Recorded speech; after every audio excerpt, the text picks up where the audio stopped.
কত লোক আওয়ামী লীগ করে জানেন? কোন ধারণা আছে আপনার? আওয়ামী লীগের সব লোকের নিয়ে আপনি কি করবেন? কোন দেশে পাঠাবেন? কোথায় পাঠাবেন? আপনি বঙ্গোপসাগরে ফেলে দিবেন নাকি সব একসঙ্গে জোর করে একসঙ্গে জড়ো করে গণকবর দিয়ে দিবেন? কি করবেন রে ভাই?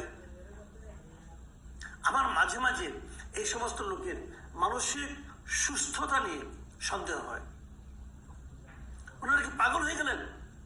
এই মাহফুজ আলমের বক্তব্যের জন্য জাতির কাছে ক্ষমা চাওয়া, যে এরকম একটা বক্তব্য আমরা দিতে চাই না। উনি মাহফুজ আলমের বিরুদ্ধে কথা বলতেছে।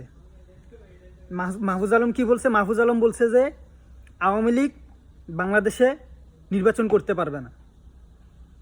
এখন উনি মাহফুজ আলমের পিছনে লাগিয়ে গেছে। উনি বলতেছে যে আওয়ামী লীগকে যদি নির্বাচন করতে যদি না দেওয়া হয় তাহলে আওয়ামী লীগকে কি করবে? বঙ্গোপসাগরে ফেলে দিবে নাকি গণহারে কবর করে কবরের মধ্যে পুঁতে দিবে? কোনটা করবে?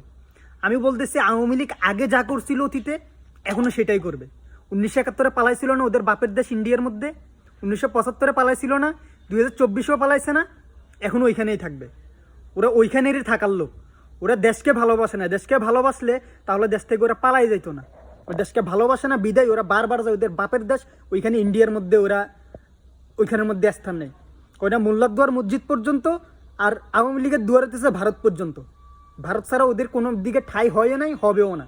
আর আওয়ামী লীগকে বাংলাদেশে রাজনীতি করতে দেওয়ার জন্য এত কান্নাকাটি কেন?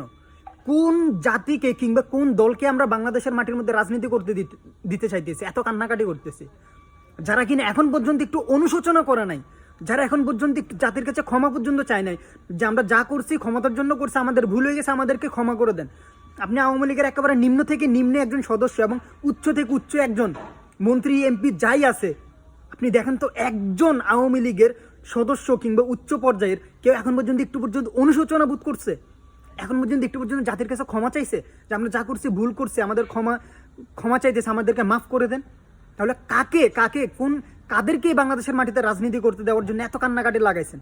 যারা বাংলাদেশের সাধারণ মানুষকে খুন করছে, গুম করছে, হত্যা করছে, নির্যাতন করছে, আবার কোনো অনুশোচনা নাই। তারা বলতেছে যে তাদের নেত্রী যা করছে ভালোই করছে, তারা যা করছে ভালোই করছে।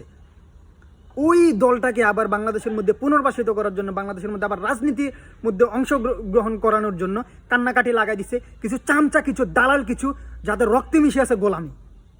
আপনাদেরকেও ছাড় দেওয়া হবে না, অপেক্ষায় থাকেন ইনশাল্লাহ, আপনাদেরকেও ছাড় দেওয়া হবে।